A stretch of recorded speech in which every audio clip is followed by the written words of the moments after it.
ఉద్దేశపూర్వకంగానే ఇక్కడ సెక్యూరిటీ ఇవ్వకుండా ఇబ్బంది పెడుతుంటే ఆయన భద్రతకు ముప్పు ఉందని తెలిసినా ఎందుకు జగన్మోహన్ రెడ్డి గారు అంత రిస్క్ తీసుకుంటారు నాకు అర్థం సార్. ఆయన భద్రతకి ఈ రోజు కాదు సార్ ముప్పు, 2009 నుంచి ఉంది ముప్పు.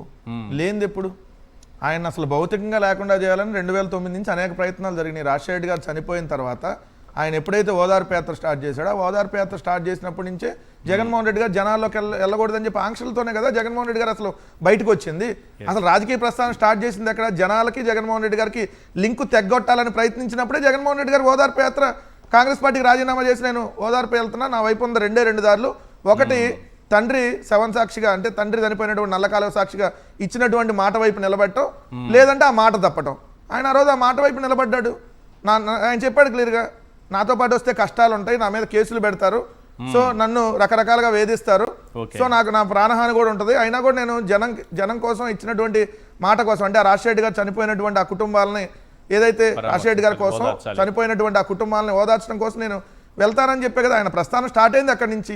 అంటే జనంతో జగన్మోహన్ రెడ్డి గారి లింకును తెగ్గొట్టాలి అని అంటే అది ఎవరికీ సాధ్యం కాదు. మీరు 164 మంది, 3 రాజకీయ పార్టీలు అఫీషియల్గా, ఇంకో కాంగ్రెస్ పార్టీ మీకు అక్కడ అనఫిషియల్గా, ఏదైతే 2 పత్రికలు, ఓ 10 శాటిలైట్ ఛానళ్ళు, ఒక 500 యూట్యూబ్లు, ఆఫ్టర్ ఆల్ 11 వచ్చింది జగన్మోహన్ రెడ్డి గారిని చూసి భయపడుతున్నారంటే ఎంత భయాన్ని మీకు పుట్టించాడో అర్థం అవట్లేదు సార్. ఆఫ్టర్ ఆల్ ఒక ఎమ్మెల్యే అని చెప్పి మీరు ట్రీట్ చేసి 11 అంటూ అవహేళన చేస్తున్నట్టునే మీకోసం మరి మీరు 10 మందే రావాలి, లేదా 5గురే రావాలి, 3గురే రావాలి ఎందుకు ఆంక్షలు పెడుతున్నారు అంటే అంత భయం మీకు ఈ 13 నెలల్లో జగన్మోహన్ రెడ్డి గారు ఈ కూటమి నాయకులకు ఆ భయాన్ని ఏంటో మళ్ళీ ఒకసారి రుచి చూపించాడనే కదా.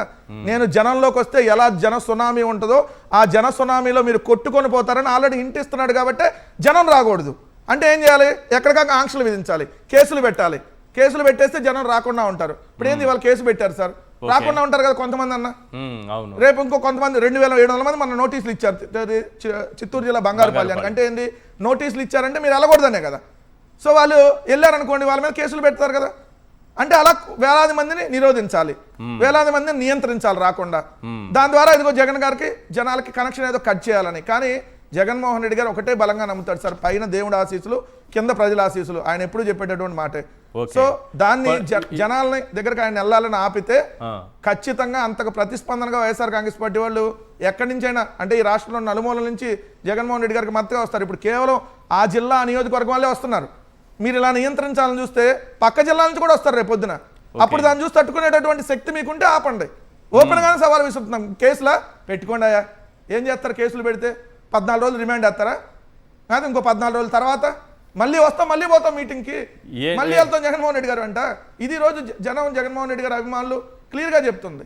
ఏదో యాప్ తీసుకొని వస్తాము, మొత్తం మీకు ఎవరికైనా అన్యాయం జరిగితే దాంట్లో పెట్టండి, డిజిటల్ లైబ్రరీలో మొత్తం సేవ్ ఉంటుంది, తర్వాత మనం అధికారంలోకి వచ్చాక అది సార్ వాళ్ళు రెడ్ బుక్ అనేటటువంటి ఒకటి పెట్టుకొని ఇష్టం వచ్చిన వాళ్ళందరి మీద అంటే జర్నలిస్టులు దాంట్లో భలే, ఐఏఎస్లు భలే, ఐపీఎస్లు భలే, YSR Congress party social media కార్యకర్త నుంచి సామాన్య మానవుల దగ్గర నుంచి మాజీ మంత్రులు, మాజీ ఎంపీలు, ప్రస్తుత ఎంపీగా ఉన్నటువంటి మిథున్ రెడ్డి గారితో సహా అందరినీ ఆ రెడ్ బుక్ ఉపయోగించి అరెస్టులు చేసి వేధింపులు గురి చేస్తున్నారు కదా.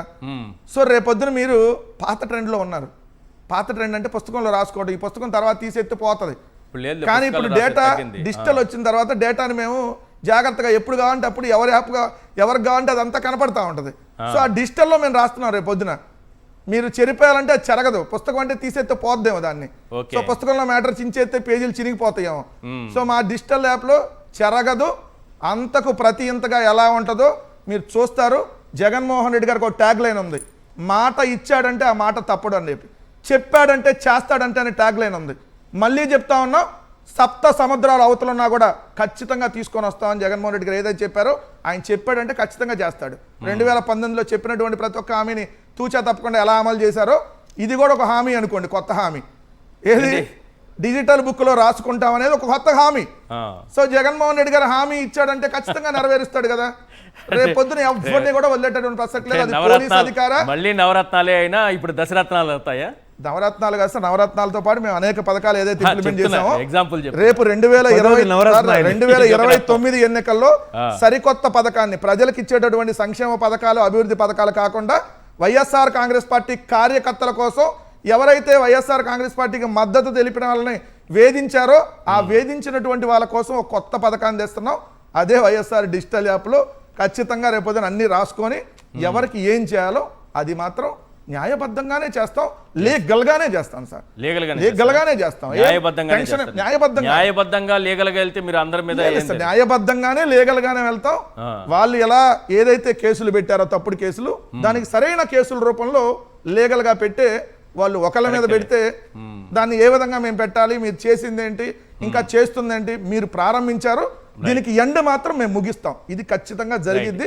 జగన్మోహన్ రెడ్డి గారు మాట ఇచ్చాడంటే మాట తప్పడు. వైఎస్ఆర్ కాంగ్రెస్ పార్టీ కార్యకర్తలకే కాదు, రాష్ట్ర ప్రజలకు కూడా ఆ విషయం తెలుసు.